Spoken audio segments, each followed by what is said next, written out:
आगे आप कंटिन्यू करें तो करेंगे, नहीं तो हो सकता है जैन साहब आपकी कुर्सी के ऊपर मैं बैठा रहूं और किसी का इंटरव्यू लेता रहा हूं करके उसमें। नितिन गडकरी साहब का मैं बहुत आदर करता हूँ, बहुत ही अच्छे मंत्री है और मतलब एक फोर साइटेडनेस है उनको, बहुत अच्छा काम करते हैं। सभी को प्रणाम, नमस्कार, जय हिंद, जय भारत। मेरा नाम है अमित जैन। पोलखोल मीडिया की ओर से आप सभी का हार्दिक स्वागत मैं करता हूं। आज हमारे साथ है खास मेहमान, औरंगाबाद लोकसभा के माननीय सांसद खासदार महोदय श्री इम्तियाज जलील साहब। सर, आपने कीमती समय दिया, आपका बहुत बहुत धन्यवाद है सर। दोस्तों, आज एक विशेष ऐसा समय है, महामारी है, सर्वत्र जिसको मराठी में बोलते गोंधळ माजलेला आहे। सर, ऐसे समय में एक प्रश्न जो मेरे जहन में आता है औरंगाबाद जिले को लेकर, कोरोना काल में औरंगाबाद जिला प्रशासन और जनप्रतिनिधियों के बीच में कहीं ना कहीं कोऑर्डिनेशन, समन्वय की कमी नजर आती है सर। नहीं, ऐसा नहीं है कि मैं समझता हूँ कि सबसे अच्छा कोऑर्डिनेशन अगर कहीं हो रहा था तो हमारे पास ही हो रहा था और हम ही लोगों ने ये तय किया था कि महज अधिकारी अपने तौर के ऊपर कुछ डिसीजंस ना ले, उसमें लोक प्रतिनिधि, क्योंकि हम भी जनता के लिए जवाबदेह रहते हैं। तो पूरे महाराष्ट्र के अंदर शायद यहीं पे एक सिस्टम चल रहा था कि जहाँ पर हर मंडे के दिन हम लोग 11 बजे मिलते हैं, जितने भी लोक प्रतिनिधि है और जितने भी अधिकारी है इस पूरे मामले को लेकर महामारी के चलते हुए, तो एक अच्छा कोऑर्डिनेशन चल रहा था। लेकिन हाँ, कुछ फैसले जो लिए जाते हैं उसके ऊपर कुछ मतभेद होते हैं, कुछ विवाद होता है, लेकिन in the interest of the public ये सब होता है। इसमें अधिकारियों की कुछ अलग सोच होती है, जनप्रतिनिधियों की कुछ अलग सोच होती है। अधिकारियों को सरकार को मद्देनज़र रखते हुए सारे फैसले लेना पड़ता है और लोक प्रतिनिधियों को लोगों का हित कायमे रहेगा इसको देखकर फैसले लेना पड़ता है। तो कहीं ना कहीं कुछ बातों के ऊपर मुद्दे होते हैं, लेकिन ऐसा नहीं है कि मतलब बहुत ज़्यादा मनमुटाव होता है या बहुत ज़्यादा विवाद होता है। वो अपनी बात के ऊपर रहते हैं, हम अपनी बात के ऊपर रहते हैं। जी सर। सर, आप एक सुपर सक्सेसफुल पत्रकार रहे, आप बेबाकी से प्रत्येक विषय पर अपनी बात रखने के लिए जाने जाते रहे पत्रकारिता क्षेत्र में। आज आप एक लोक प्रतिनिधि हैं, पहले आप एमएलए रहे, आज आप खासदार हैं। तो कहीं ना कहीं संवैधानिक पद पर आने के बाद कोई ना कोई लिमिटेशंस इस प्रकार से आया है अपनी बात रखने में, पत्रकारिता क्षेत्र और आज एक संवैधानिक पद है सर। अगर आप मेरे पिछले 7 साल के सफ़र को पत्रकारिता से हटकर जब मैं राजनीति के अंदर आया हूँ, अगर आप मेरे 7 साल के सफ़र के ऊपर नज़र डालें तो कहीं पर भी वो बेबाकी ख़त्म नहीं हुई है, बल्कि और ज़्यादा पुख्ता हो गई है। मैं सच को सच बोलने की हिम्मत रखता हूँ और गलत को गलत कहने की भी ताकत रखता हूँ। यही वजह से बहुत सारे लोग मुझसे खफा भी रहते हैं, बहुत सारे लोग मुझसे नाराज़ भी रहते हैं, लेकिन मैं समझता हूँ कि आज के इस राजनीति के दौर के अंदर आप हर एक को खुश नहीं रख सकते हैं। कहीं ना कहीं आपको कुछ कड़े फैसले लेने पड़ते हैं। अब मैं जनता के हित के में मैं बात करता हूँ तो सरकार मुझसे नाराज़ हो जाती है, और सरकार की तरफ से करता हूँ तो जनता कहती है कि हमने आपको इसलिए भिजाए थे क्या कि सरकार की हाँ में हाँ डाल के है तो आप उनके सब फैसलों को कबूल करे करके।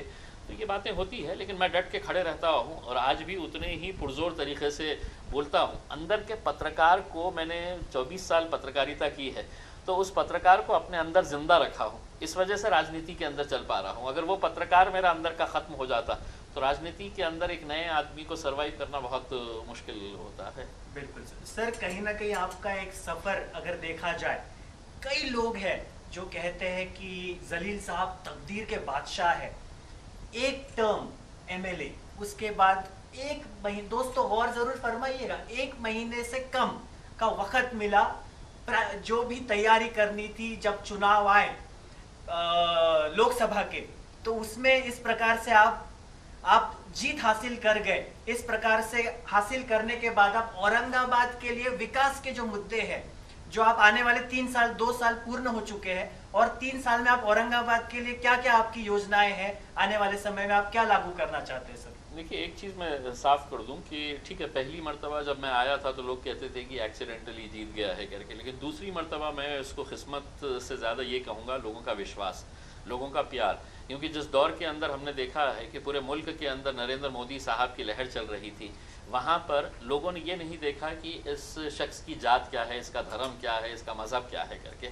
तो कई सारे नौजवान लड़कों ने, पढ़े लिखे लोगों ने ये ना देखते हुए उन्होंने मेरे 5 साल एज एन एमएलए का जो काम था उसको सर्टिफाई करने के लिए वो मेरे साथ खड़े रहे और मुझे वोट दिया है। तो सेकंड टर्म मेरा एज एन एमपी मैं नहीं समझता हूँ वो किस्मत का है, ठीक है किस्मत भी रही है साथ में, लेकिन लोगों का एक विश्वास भी था। और बहुत सारे लोगों ने, मैं समझता हूँ कि कई सालों के बाद औरंगाबाद की राजनीति के अंदर जाति और धर्म मायने नहीं रखा था उसके अंदर। कई सारे नॉन मुस्लिम लोगों ने, पढ़े लिखे यंगस्टर्स ने ये नहीं देखा कि इसकी कास्ट क्या है, इसका रिलीजन क्या है, और उन्होंने मुझे वोट दिया है।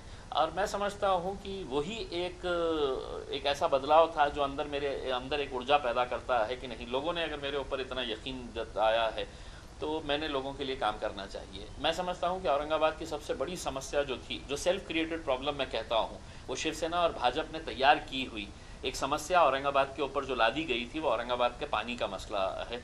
और जिस दिन वो पानी का मसला हम ख़त्म कर देंगे, मैं समझता हूँ कि औरंगाबाद को और बहुत कुछ ज़्यादा करने की ज़रूरत नहीं है। ठीक है, डेवलपमेंट एक्टिविटीज़ के अंदर हमारा ये है कि हम टूरिज़्म को प्रमोट करना चाहते हैं, औरंगाबाद को एक इंडस्ट्रियली बहुत ही एक मेजर सेंटर बनाना चाहते हैं, क्योंकि हमारे पास रोड, रेल, एयर कनेक्टिविटी है, और जो हमारे पास 5 स्टार इंडस्ट्रियल जोन है, जो लैंड अवेलेबिलिटी है।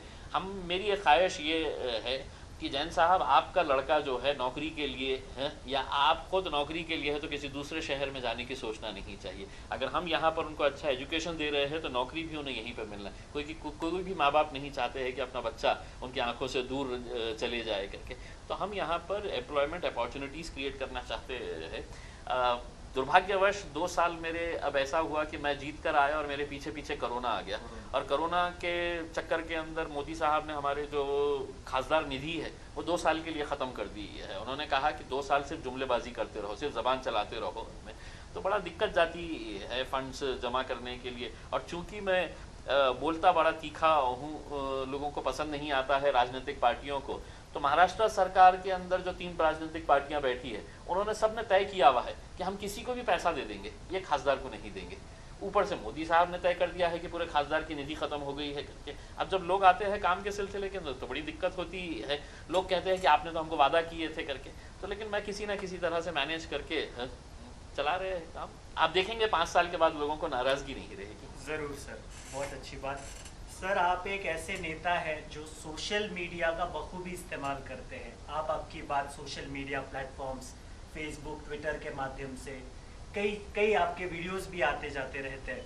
सर, आपने पिछले दिनों एक बहुत ही अलग प्रकार की एक मुहिम सामने लाई, जो केंद्रीय विद्यालय का जो मुद्दा था, जहां पर 10 लोगों को आपने लॉट सिस्टम के माध्यम से, जो फेसबुक लाइव पूरा औरंगाबाद शहर ही नहीं पूरा हिंदुस्तान देख रहा था। सर, इस प्रकार की लॉट सिस्टम करने की प्रेरणा आपको कहाँ से मिली? कई लोगों को ये पता ही नहीं था अब तक कि ऐसी कोई सिस्टम होती भी है खासदार महोदय के माध्यम से। देखिए, ये दुर्भाग्यवश ये खासदार, इसका मैं किसी के ऊपर उंगली नहीं उठाऊंगा, लेकिन इसका ये होता है कि ये 10 सीट जो है ये मैं मेरे कार्यकर्ताओं को देने के लिए रखता हूँ। कुछ लोग तो मतलब इसका व्यापार भी करते हैं इसमें, लेकिन मैं जब पहली मर्तबा जब मैं खासदार बनकर आया और मुझे ये बताया गया है कि 10 सीट्स मैं किसी को भी दे सकता हूँ, तो उस वक्त मैंने रजिस्ट्रेशन करवाया तो तकरीबन मेरे पास 180 के करीब लोगों ने रजिस्ट्रेशन किया उस 10 सीट के लिए। तो मैं ये सोचता था कि किसको इसमें से ज़रूरतमंद है करके, तो एक को देखता था तो लगता था कि यार ये वाकई में बहुत ज़रूरतमंद है, इसको मिलना चाहिए। दूसरे को देखता था तो लगता था कि नहीं यार वो तो कुछ भी नहीं है, इसको ज़रूरतमंद होना चाहिए। तो फिर मैंने तय करा कि नहीं, मैं किसी का भी प्रेशर नहीं, इतने रिकमेंडेशंस आए मेरे पास, इतने रिकमेंडेशंस, और ऐसे ऐसे लोगों के पास से रिकमेंडेशन आए कि मैं सोच रहा था कि मैं कैसा करूँगा करके। तो फिर मैंने तय किया कि नहीं, हम लकी ड्रॉ के ज़रिए उठाएंगे जिस बच्चे की किस्मत रहेगी, क्योंकि जितने भी बच्चे हैं ये 180 बच्चे ये पूरे ज़रूरतमंद है करके। तो मैं बच्चों को ही बुलाता हूँ और बच्चों के हाथ से ही चिट्ठियाँ उठाने लगाता हूँ। मुझे खुशी है, पिछले साल जिन बच्चों के चिट्ठियाँ उठे थे, अगर आप एक एक का अगर बायोडाटा देखेंगे कि उनकी भी किस्मत देखिएगा कैसा है, और मैं तो सिर्फ एक जरिया हूँ, करने वाला तो सब ऊपर वाला है, कि उनको 10 बच्चों को पढ़ाने की जिम्मेदारी एक लेडी जो है वो महानगर पालिका के सिद्धार्थ गार्डन के अंदर घास काटने का काम करती है, उसके बच्चे का लकी ड्रॉ में उठा। एक सिड़कों के अंदर एक बहुत गरीब आदमी है, वो वेल्डिंग का काम करता है, उसके बच्चे का है तो लकी ड्रॉ के अंदर उठा। तो जब एक आदमी का जब यहाँ पे लकी ड्रॉ उठा था तो वो इस तरह से फूट फूट कर रो रहा था यहाँ पर, मानो उसको मतलब मैंने क्या उसको जन्नत दे डाली है करके। तो सोचिए आप कि बच्चों को अच्छी तालीम देने के लिए, बच्चों को अच्छा एजुकेशन प्रोवाइड करने के लिए माँ बाप की जो तड़प है। तो पिछले साल मैंने किया था, इस बार भी मैंने वही सिस्टम को लगाया हूँ। बहुत सारे लोग मुझसे नाराज़ हुए कि साहब हमने आपको चुनकर दिए है, हमने आपसे इतनी उम्मीदें करी थी और आप हमारे एक बच्चे का एडमिशन नहीं करा पा रहे हैं, आप लकी ड्रॉ नहीं हमारे बच्चे का करिए। मैं बोला नहीं, हर बच्चा मेरे लिए समान है करके। तो मैंने उनको दिया है। अभी 2 दिन पहले ही एक माँ बाप मेरे पास आए थे, वो घर में बैठे हुए थे, उन्होंने सिर्फ आके रजिस्ट्रेशन किया था और उनको यकीन नहीं हुआ था कि हमारे बच्चे का होगा क्या करके, क्योंकि उन्होंने भी देखा था कि 180, 190, 200 के करीब रजिस्ट्रेशन आए हैं करके। तो थोड़ी देर के बाद उनको उनके एक दोस्त ने फ़ोन किया अभिनंदन करके, तो बोले काहे के लिए? तो बोले तुम्हारे बच्चे का हो गया है करके, तुमने देखे नहीं क्या? तो वो महिला मुझे बता रही थी, वो बोल रही थी कि नहीं, मुझे यकीन ही नहीं था कि मतलब ऐसा कोई सिस्टम होगा करके। तो वो आए अपने बच्चे के साथ यहाँ पर, इतने खुश थे वो दोनों माँ बाप, अपने बच्चे का एडमिशन हो गया है करके। तो एक ट्रांसपेरेंसी लाना, देखिए मतलब मैं जनता के प्रति ये हूँ, मैं चाहा तो ये 10 के 10 है तो मेरे कार्यकर्ताओं को दे डालूँ जी सर, लेकिन ज़रूरत किसकी है ये देखिएगा, ये सोचिएगा। हर बच्चा मैं समझता हूँ उसको ये मिलना चाहिए। मैं कोशिश कर रहा हूँ कि एक दूसरा भी केंद्रीय विद्यालय हम औरंगाबाद में लाने की कोशिश कर रहे हैं। आपकी दुआएं रही तो अगले 3 सालों के अंदर एक और केंद्रीय विद्यालय हम औरंगाबाद को लेकर आएंगे। सर बहुत अभिनंदन आपकी इस अनोखी पहल के लिए। ट्रांसपेरेंसी काफ़ी बढ़ी है इस माध्यम से। सर एक यंग और एजुकेटेड एमपी जब हमारे शहर को मिलता है, सभी की बड़ी अपेक्षाएं होती है, तरह तरह की तमन्नाएं उनकी होती है। आज तो कोरोना का समय है तो प्रायोरिटी नंबर 1 कोरोना को भगाना, कोरोना के जो आफ्टर इफेक्ट है, म्यूकोमार्कोसिस है। इसके अलावा जो 2 प्राथमिकताएं अगर मैं आपसे जानना चाहूँ तो औरंगाबाद शहर को लेके आप ऐसी कौन सी 2 प्राथमिकताओं के ऊपर हमारे दर्शकों को उजागर करना चाहेंगे सर? देखिए मैं समझता हूँ कि ये जो कोरोना आया है ये एक ब्लेसिंग इन डिस्गाइज है कि हम हमारी मेडिकल सुविधाओं के बारे में सिर्फ बजट के दौरान है तो भाषण बहुत अच्छा करते हैं कि हम हेल्थ के ऊपर इतना करोड़ रुपया खर्च कर रहे हैं। हकीकत क्या है, ये कोरोना के पीरियड के अंदर सरकार को भी समझ में आया, जनता को भी समझ में आया कि हम कहाँ स्टैंड करते हैं करके। मैं पिछले 7 सालों से चीखता था असेंबली के अंदर, पार्लियामेंट के अंदर कि सर हमारे मेडिकल इंफ्रास्ट्रक्चर को बढ़ाइएगा करके। हमारे पास 200 बेड का एक हॉस्पिटल सैंक्शन हुआ था 2013 के अंदर। मैं असेंबली के अंदर बार बार चिल्लाता रहा लेकिन इनके कानों में जूं तक नहीं रेंगी। आखिर में मुझे तो एक पब्लिक इंटरेस्ट लिटिगेशन हाईकोर्ट के अंदर फाइल करना पड़ा और हाईकोर्ट ने उसकी दखल देने के बाद अब वो टेंडर भी पास हो गया है, उसका काम है तो आजकल के अंदर शुरू होने वाला है। तो मेरा ये कहना है कि क्या ये सरकारों को पता नहीं था कि हमारी मेडिकल सिस्टम किस तरह से चरमराई हुई है, हमारे घाटी की अवस्था इतनी ख़राब है। तो आप इमेजिन करिएगा कि कन्नड़, गंगापुर, वैजापुर के अस्पतालों की क्या अवस्था रहेगी। तो सबका इंटरेस्ट जो था ना वो बिल्डिंग बनाने के अंदर था, क्योंकि बिल्डिंग के अंदर है तो बहुत सारा कमीशन मिलता है, नेताजी को भी जाता है, ठेकेदारों को मिलता है, वहाँ के अधिकारियों को मिलता है।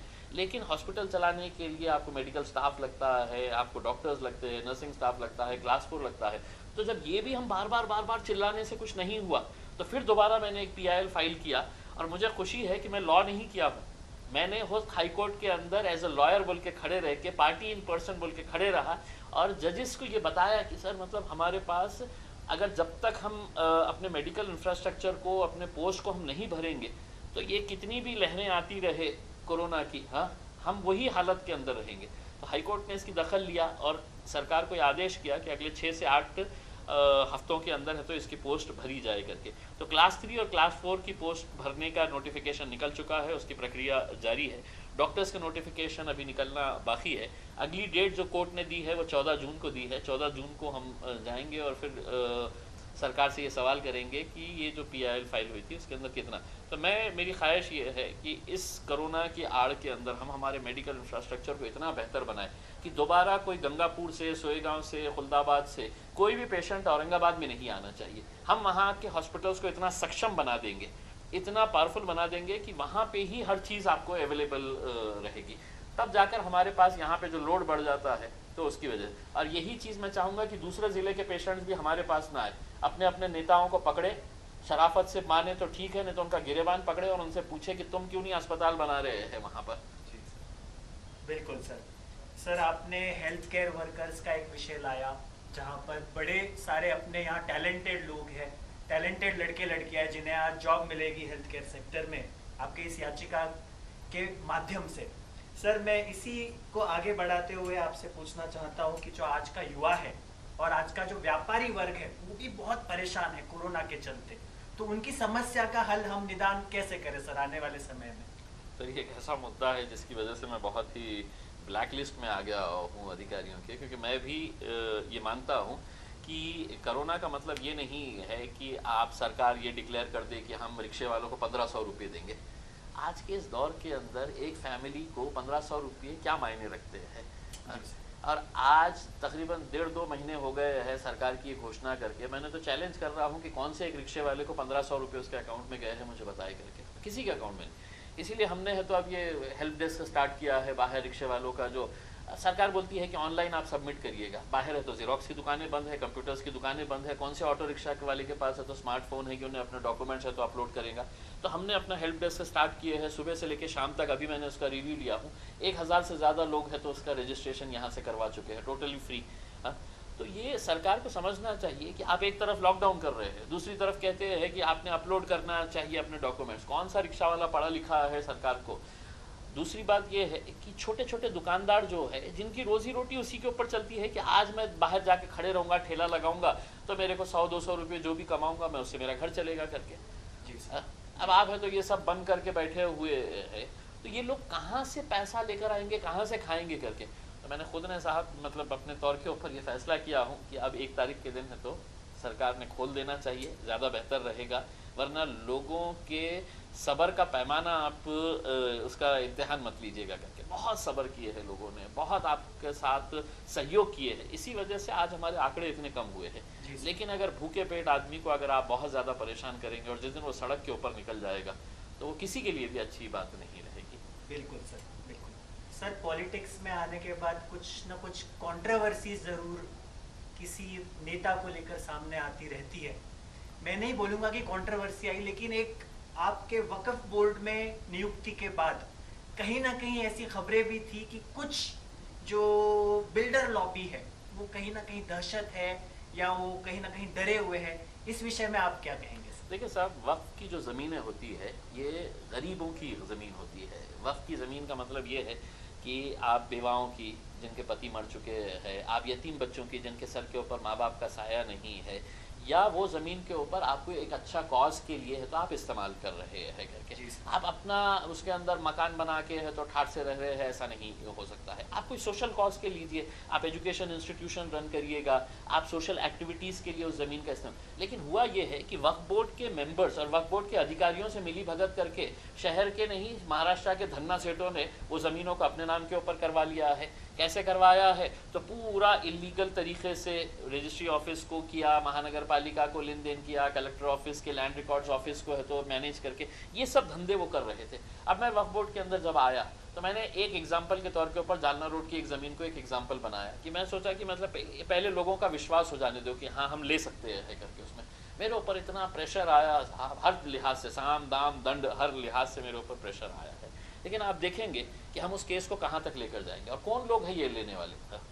ये शहर के वो धन्ना सेठ है साहब जो करोड़पति अरबोपति है, क्या उनको यही गरीबों की ज़मीनें मिल रही है? तो ये सब पैसे वाले करोड़पति लोग हैं। आप नहीं पनपेंगे साहब, मैं आपको बता रहा हूँ। अगर उस ज़मीन के ऊपर आप महल भी बना देते आप नहीं पनपेंगे, क्योंकि ये आप एग्जाम्पल देख लीजिएगा कितने सारे लोगों का कि जहाँ पर आपने गरीबों की ज़मीन हथियाई है। आप 2 पैसा तो बना लेंगे लेकिन आगे चल के आपके साथ क्या होने वाला है मैंने खुद ने देखा हूँ साहब कि मतलब ऐसी ऐसी बीमारियों के अंदर वो ये हो गए हैं कि पूरी जीवन पूंजी जो है वो अपनी ज़िंदगी बचाने के लिए चली गई है। तो अब हम कोशिश कर रहे हैं कि ये ज़मीन के ऊपर कुछ अच्छे, और देखिए मैं अगर खुद कहूँगा कि साहब ये ज़मीन हम लेंगे और हम चलाएंगे करके, नहीं, 1 इंच भी हम नहीं वो करेंगे। हमारा सिर्फ मकसद ये है कि उन ज़मीनों के ऊपर अच्छे स्कूल्स खोले जाए, अच्छे हॉस्पिटल्स खोले जाए, हॉस्टल्स खोले जाए। तो ये सब चीज़ें जो है जो लोगों के काम आ सकती है। इसमें क्या हो रहा है, शॉपिंग कॉम्प्लेक्स बना ले रहे हैं, करोड़ों रुपया ले रहे हैं। अब जो कॉम्प्लेक्स वहाँ पर बनाए हैं, मैंने तो कहा कि 100 करोड़ रुपया उसके ऊपर बनाए हैं। अगर उन्होंने कहेंगे कि नहीं 100 करोड़ नहीं, एक नेता ने कहा उसमें से 1 ज़ीरो एक्स्ट्रा ऐड कर लिया, 10 करोड़ भी अगर आपने बनाया, उन्होंने कहा कि 10 करोड़ रुपया हमने बनाए, 10 करोड़ भी अगर आपने बनाए हैं तो महानगर आपने वक्फ बोर्ड को कितना पैसा दिया? आपको साहब सुनकर हैरानी होगी, वक्फ बोर्ड को सिर्फ महज 1.5 लाख रुपये दिया गया। जिस हमारी ज़मीन के ऊपर, जिस गरीबों की ज़मीन के ऊपर आप 10 करोड़ रुपए बनाए हैं, आप वक्फ बोर्ड को जो मालिक है उस ज़मीन का, उसको 1.5 लाख रुपए दिए हैं। 1.5 लाख सिर्फ ऑफिशियल है, वक्फ बोर्ड के चेयरमैन, सेक्रेटरी, उनके जितने अधिकारी हैं उनको बांटने के अंदर पैसा गया है। लेकिन अब आप देखेंगे कि ये मामले सब रुकेंगे और इंशाल्लाह मैं तो बहुत सारे लोगों को अंदर भिजवाऊंगा सर। तो देखिए, कहीं ना कहीं खासदार साहब का इशारा है कि जहां इलीगैलिटी है वहां पर वे आगे बढ़ेंगे, वहां पर वे बात करेंगे, वहां पर वे कायदे कार्रवाई करेंगे, इस प्रकार का कहीं ना कहीं उनका इशारा है। सर, एक जो ऑक्सीजन सिलेंडर्स का एक विषय, गंभीर विषय है, वेंटिलेटर्स का विषय है, पीएम केयर फंड का विषय है, जग जाहिर विषय बन चुका है। कई सारी खबरें मीडिया में आती रही है। वो ऑडिट के बारे में जब उन्हें बोला गया तो अब तक की जो खबर है ऑडिट का कहीं ना कहीं इग्नोरेंस वहां पर नजर आती है। तो इस विषय में आप क्या कहेंगे सर? देखिए, जब ये वेंटिलेटर्स आए, 150 वेंटिलेटर्स आए, मैं इसकी पूरी जानकारी हासिल किया और तब ये बात सामने आई कि ये वेंटिलेटर्स है तो कोरोना पेशेंट्स के किसी काम के नहीं है, क्योंकि जिस तरह का इसका मैन्युफैक्चरिंग हुआ है तो हमारे लिए अगर आज कोरोना के पीरियड के लिए जो वेंटिलेटर्स भेजे गए और कोरोना के पेशेंट्स को उसके इस्तेमाल नहीं हो सकते हैं, तो वो सिर्फ एक महज एक डब्बा है जो हमारे को भेज दिया गया है, सिर्फ ये खुश करने के लिए कि देखिए पीएम केयर से हमने ये भेजे हैं। तो मैंने ये मुद्दा कलेक्टर ऑफिस की मीटिंग के अंदर उठाया और वहाँ पर मौजूद भारतीय जनता पार्टी के नेता इस तरह से खफा हो गए मानो वो अपनी जेब से दिए थे। ये पीएम केयर्स फंड किसका है? ये आपका पैसा है, ये मेरा पैसा है, ये कैमरामैन का पैसा है जो हमने प्रधानमंत्री को दिए हैं, डोनेट किए हैं, जनता ने, आम जनता ने डोनेट किए हैं। वो पैसे से अगर आप भेज रहे हैं तो ये भारतीय जनता पार्टी की किसी मक्तेदारी नहीं है कि मैंने भेजा है करके। ये जनता के पैसे का जो माल था अपने जनता। लेकिन अगर उसके अंदर अगर आप फॉल्टी पीसेस भेज रहे हैं तो कहा मेरे ऊपर इल्ज़ाम लगाने, ये राजनीति कर रहे हैं, ये गलत इल्ज़ाम कर रहे हैं। हर्षवर्धन साहब जो आरोग्य मंत्री है केंद्र में, उन्होंने कहा कि ये बिल्कुल बकवास है, ये गलत बात है करके। अब मैं आपको बताता हूँ कि कल हाईकोर्ट के अंदर है तो ये एफिडेविट ये हुआ है कि साहब 100-150 में से 115 के करीब वेंटिलेटर्स जो है वो चलने लायक नहीं है करके। तो किसी ना किसी को, इसके अंदर भी राजनीति क्या है हा?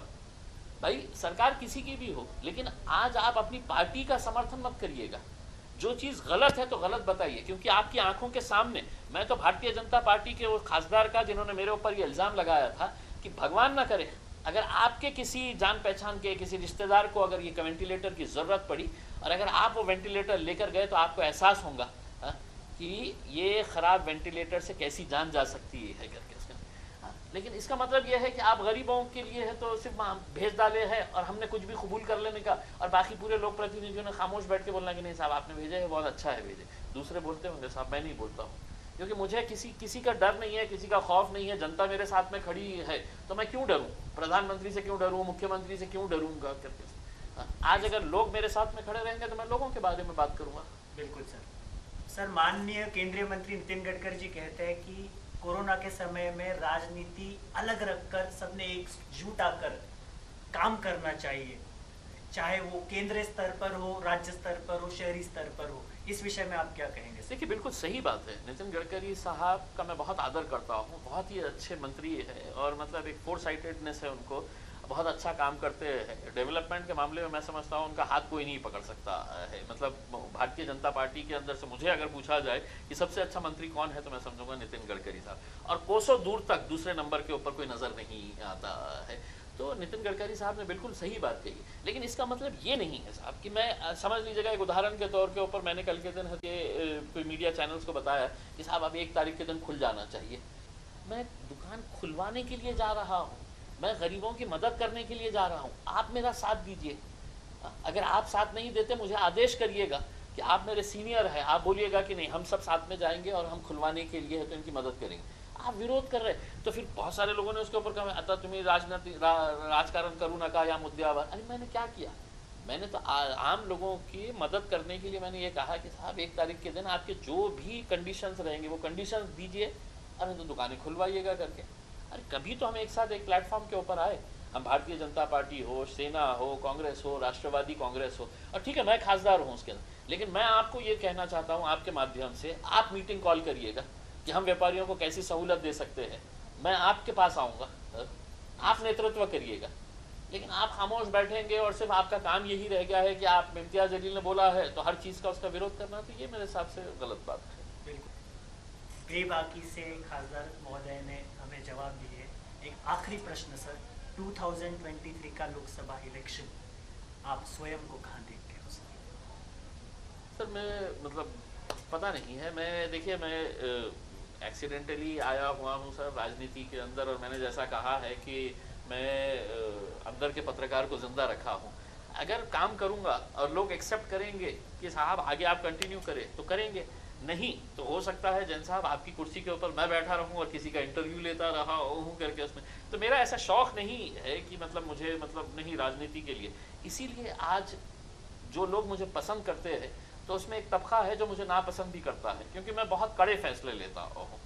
मतलब जो गलत है तो गलत को मैं गलत कहता हूँ। तो बहुत सारे लोग कहते हैं कि साहब ऐसा क्या है, आप थोड़ा सा साथ दीजिए ना हमारे को, हमारे इसके अंदर नहीं देता हूँ मैं उसके अंदर। जो गलत है तो मेरे लिए गलत है, अब वो लोगों को पसंद आए नापसंद आए। तो अभी लंबा सफ़र है, अगर लोग कहेंगे कि आगे चलना है आपको तो चलेंगे, अगर नहीं कहेंगे तो बोल देंगे कि फुल स्टॉप। बिल्कुल सर। सर आपका कीमती समय हमें मिला, हमारे दर्शकों को आपके विविध जो भी आपने बात रखी, आपसे क्लैरिटी काफ़ी मिली है। आने वाले समय में काफ़ी सारे मुद्दों पर आपने बेबाकी से जवाब दिए। आपका कीमती समय मिलने के लिए पोलखोल मीडिया श्री कांति कुमार जी जैन साहब की ओर से, पोलखोल ग्रुप की ओर से आपका बहुत बहुत धन्यवाद करता हूं सर। प्रणाम, नमस्कार। सभी दर्शकों को प्रणाम, नमस्कार। जय हिंद, जय भारत।